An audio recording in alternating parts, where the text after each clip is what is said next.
Pendant une semaine, 80 jeunes de Terre Sainte ont participé à la marche franciscaine. Leur périple s'est terminé sur le mont Tabor le 2 août, jour où l'église célèbre le pardon d'Assise. Samedi 27 juillet, sous la chaleur écrasante de l'Orient, franciscains et pèlerins ont célébré la fête des saints Marthe, Marie et Lazare à Béthanie, sur le mont des Oliviers. Le 31 juillet, la Compagnie de Jésus de Terre Sainte a célébré la fête de son fondateur lors d'une messe. L'occasion de retracer l'histoire de la communauté à Jérusalem. Le cardinal Tagle, archevêque de Manille et président de Caritas Internationalis, a évoqué lors de sa récente visite en Terre Sainte un thème cher au pape François, les migrants. Bilal Abou Khalaf est un marchand de tissus venu de Syrie pour habiller les chrétiens religieux, juifs et musulmans et laïcs.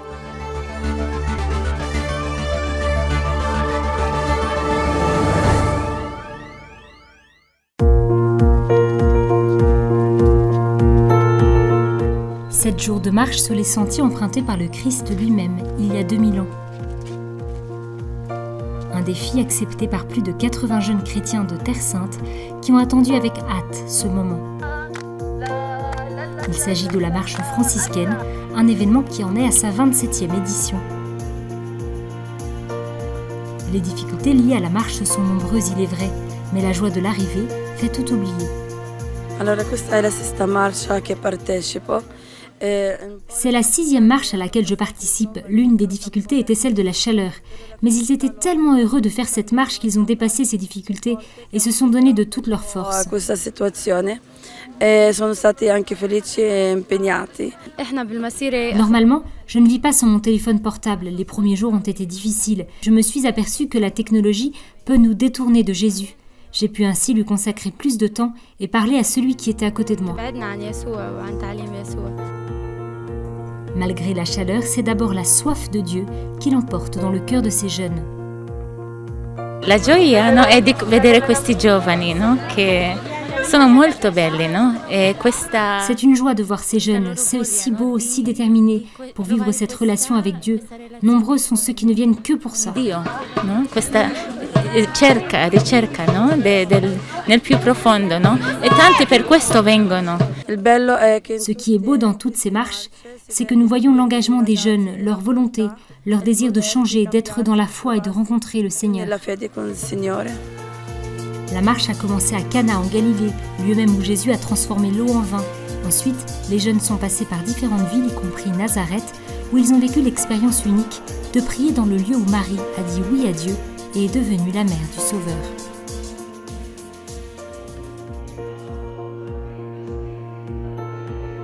Dernière ligne droite, le chemin escarpé rend plus excitante l'étape finale.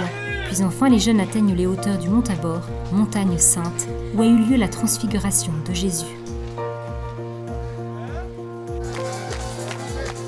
Et la fête commence. Nous nous sommes réveillés aujourd'hui à 3h du matin et à 4h. Nous avons commencé à marcher.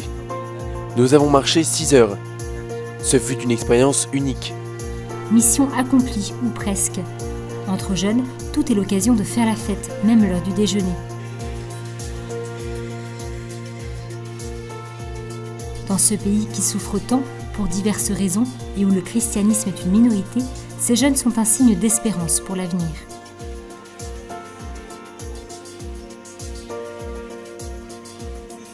Comme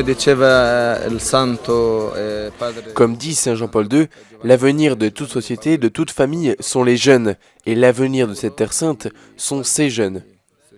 Nous avons essayé de leur faire comprendre que le trésor de la foi qu'ils portent dans leur cœur est une très grande responsabilité, parce qu'ici, il y a tellement de défis, surtout le manque de paix et l'insécurité qui incitent de nombreux jeunes à partir ailleurs. Nous les avons encouragés à bien vivre leur foi, car bien qu'ils soient peu en nombre, nous savons aussi que le levain, même en petite quantité, fait des miracles, et la pâte lève. La marche s'est terminée officiellement le jour du pardon d'Assise, lors d'une messe célébrée par le custode de Terre Sainte, le père Francesco Patton. Maintenant, comme Jésus, ces jeunes descendent de la montagne, retournent à leur propre réalité, dans la certitude que le chemin continue et que malgré tout, ils ne sont pas seuls.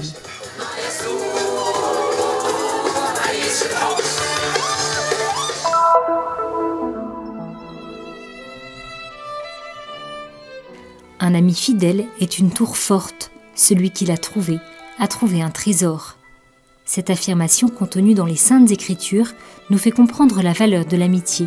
Jésus lui-même avait aussi des amis. C'est cette amitié que nous sommes partis redécouvrir à Béthanie, un petit village situé à 3 km de Jérusalem.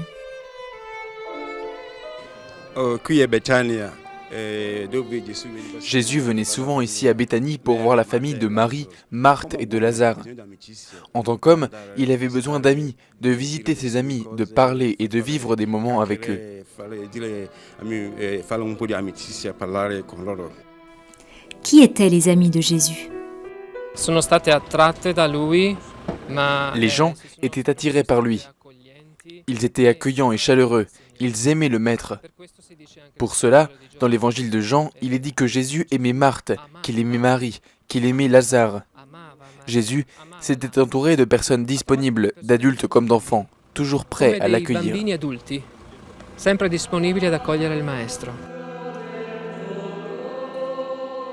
En ce jour où l'Église a célébré la fête des saints Marthe, Marie et Lazare, le supérieur du couvent de Saint-Sauveur, le père Marcello Ciccinelli, a célébré la messe. Au cours de l'homélie, le responsable du sanctuaire, le père Michael Sarka, a parlé bien sûr de l'amitié. Il a rappelé son caractère infiniment précieux et le fait que le Christ, en véritable ami, n'a pas hésité à prendre des risques pour Lazare, le frère de Marthe et de Marie. Il lui rendit la vie pour annoncer que lui et ses disciples étaient appelés à ressusciter. Mais comment était Béthanie au temps de Jésus ? C'est un mystère. Il nous faudrait remonter dans le temps. Ce que nous savons tout du moins, c'est que Jésus avait besoin d'être accueilli, et que là, il se sentait bien accueilli et n'hésitait pas encore à demander cet accueil. À nous aussi, il nous est demandé d'être un petit Béthanie. Après la messe, tous se sont rendus en procession à l'endroit où Jésus ressuscita Lazare. Après une courte prière, les personnes présentes ont pu pénétrer le lieu du miracle pour adresser leur prière à Dieu.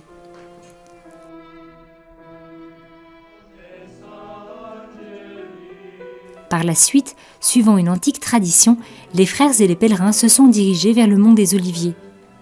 Tous ont prié dans la chapelle de l'Ascension, lieu où, selon la tradition, Jésus est monté au ciel.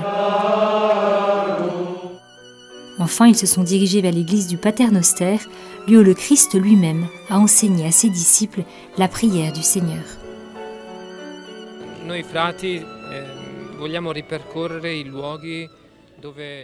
Nous, frères, nous avons ce désir de nous rendre sur les lieux où Jésus a tenu des rencontres, a prié et enseigné. Nous savons de l'Évangile que venant de Béthanie, Jésus se rendait ensuite sur le mont des Oliviers, et que c'est ici qu'il allait à la rencontre de la multitude, de ses amis, de ses disciples. C'est ici qu'il a enseigné à ces derniers la prière du Seigneur. Voilà pourquoi nous avons besoin de venir ici et de toucher les lieux où Jésus a enseigné, a touché les cœurs, et surtout nous a aidés à rencontrer Dieu le Père.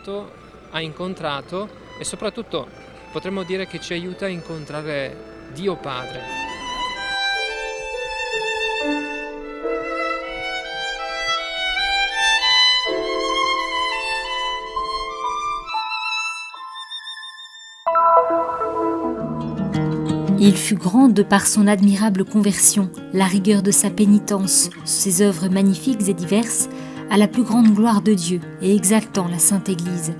Ainsi commence le texte avec lequel saint Ignace de Loyola fut proclamé saint en 1622. Sa fête a lieu le 31 juillet et la Compagnie de Jésus, l'institut religieux masculin de droit pontifical que le saint a fondé il y a 500 ans, l'a célébré dans le monde entier, y compris dans le siège de la communauté à Jérusalem.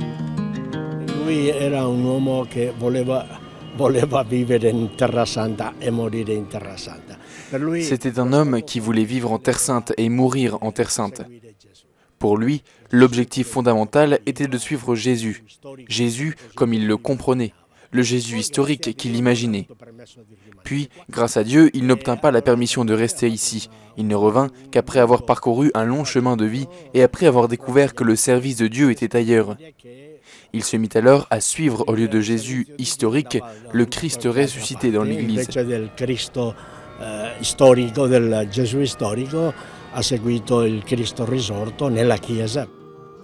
Le père Abrego, supérieur de la communauté, a célébré une messe dans le jardin de l'Institut biblique pontifical de Jérusalem, en présence de représentants des grandes congrégations de la ville, notamment le custode de Terre Sainte, le père Francesco Patton. L'emplacement de la maison remonte au début des années 900. C'est le lieu où passaient les groupes jésuites lors de leur périple en Égypte, Israël, Turquie et Syrie, dans ce qu'on appelait les caravanes bibliques. Plus tard, dans les années 20, le Vatican a acheté le terrain où a été construit le bâtiment que l'on voit encore aujourd'hui. Cette maison a commencé comme un centre d'études bibliques et surtout comme base pour les caravanes des étudiants en Bible et archéologues qui travaillaient à Tel Elad Gassoul. Nous en avons quelques vestiges dans notre musée.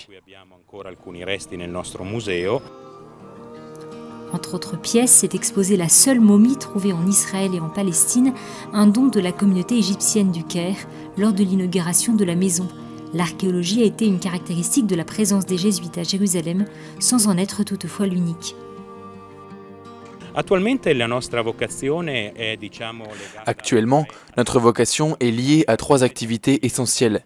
La première est l'accueil de l'étudiant en Bible venu de Rome pour étudier les Écritures, pour passer du temps avec nous pendant leurs activités de recherche. La seconde est en tant que maison de spiritualité, surtout pour les jésuites qui viennent du monde entier, pour les programmes de formation temporaire ou permanente. Et la troisième activité est en vocation de la maison et d'être le signe de la vie communautaire des jésuites au Moyen-Orient, ici, à Jérusalem.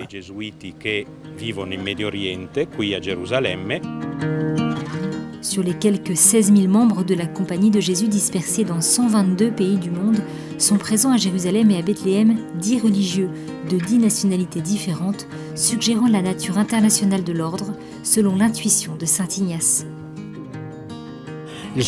Son charisme est de rechercher la volonté de Dieu, non la nôtre, changer nos propres images, changer nos propres rêves.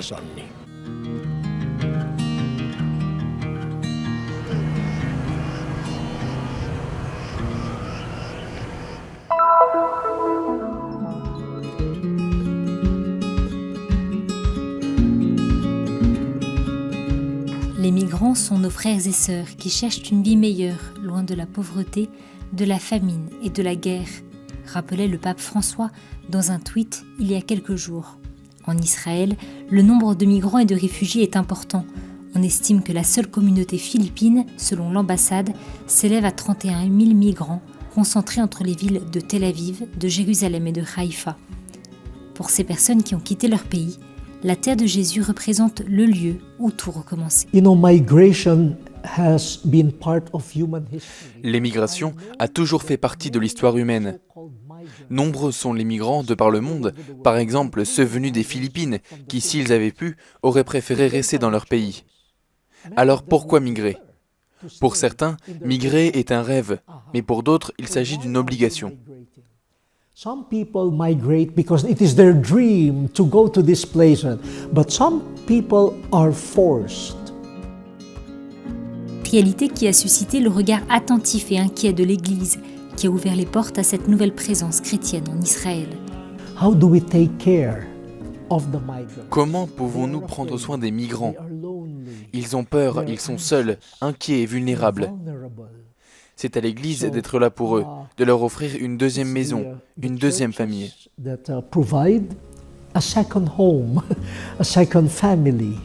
Caritas Internationalis, pour qui le cardinal Tagle est président, lancera une campagne mondiale en septembre pour inviter les gens à rencontrer les migrants, partager avec eux leur histoire et leurs expériences et leur reconnaître une humanité commune. De nombreux migrants parviennent à envoyer de l'argent à leur pays d'origine, mais surtout à leur famille, afin que leurs enfants puissent avoir une vie meilleure, faire partie des meilleures écoles. Mais cela a un coût sur le plan social. Il y a une génération d'enfants qui ont grandi avec un ou même leurs 2 parents absents.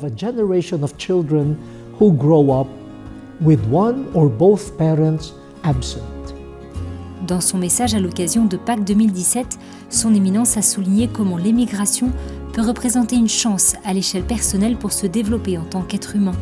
Il s'agit pour beaucoup d'une chance pour construire une vie meilleure, pour soi-même et pour les générations futures. Bien que les forces destructrices telles que la guerre et la pauvreté détruisent la vie humaine et familiale, l'émigration nous montre la noblesse de l'esprit humain, Comme le Christ sur son chemin de croix, la migration pousse les personnes au-delà de leurs limites physiques et mentales, met à l'épreuve leurs capacités et leur fait traverser des déserts de solitude et de rejet.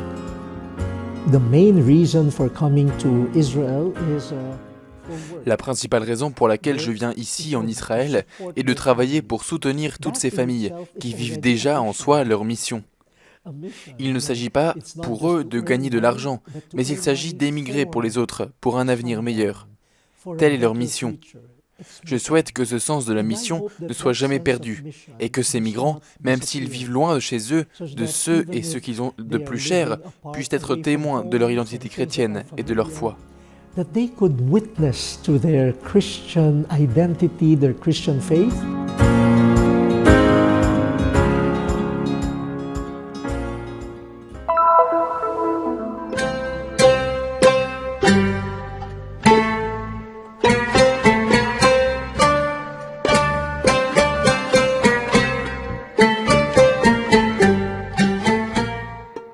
Bilal Abou Khalaf n'est pas un acteur qui se prépare à jouer une scène de vieux film, mais un marchand de Jérusalem qui a l'habitude de porter les vêtements qu'il vend dans sa boutique de tissus de qualité dans la vieille ville de Jérusalem.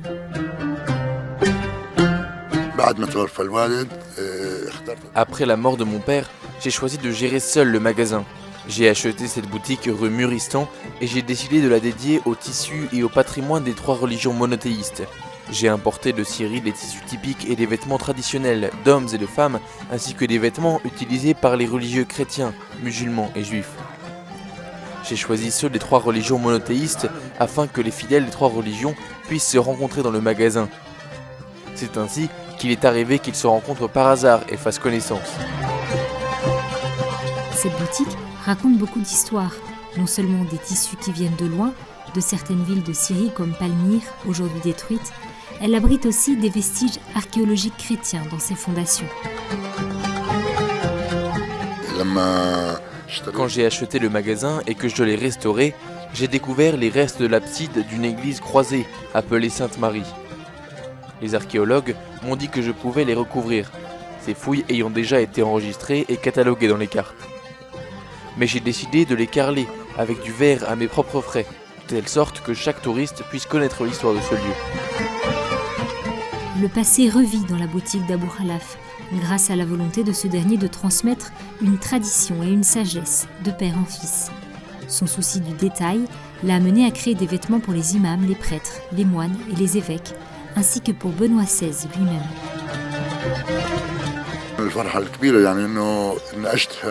Je suis très heureux d'être devenu célèbre à l'étranger grâce au pape. Je suis également fier que le seul don de Jérusalem qu'un cardinal en visite ait acheté ici pour le pape soit des vêtements de mon magasin.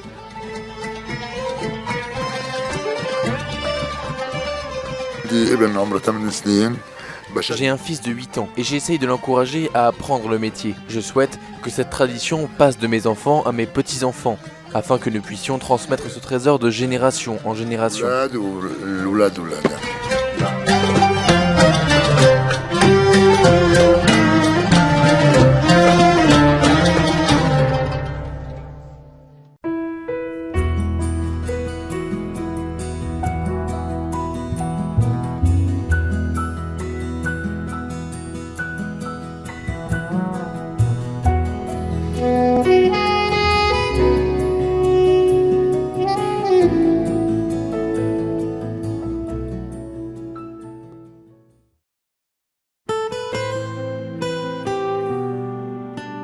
La mission du Christian Media Center est d'apporter au monde le message de la Terre Sainte, la terre du 5e évangile. Diffusion, reportages, nouvelles, documentaires, actualités de l'Église et de la vie quotidienne des chrétiens de Terre Sainte. Vous pouvez nous aider dans cette mission afin que soit connu et répandu le message de la Terre Sainte. Aidez-nous. Visitez notre site web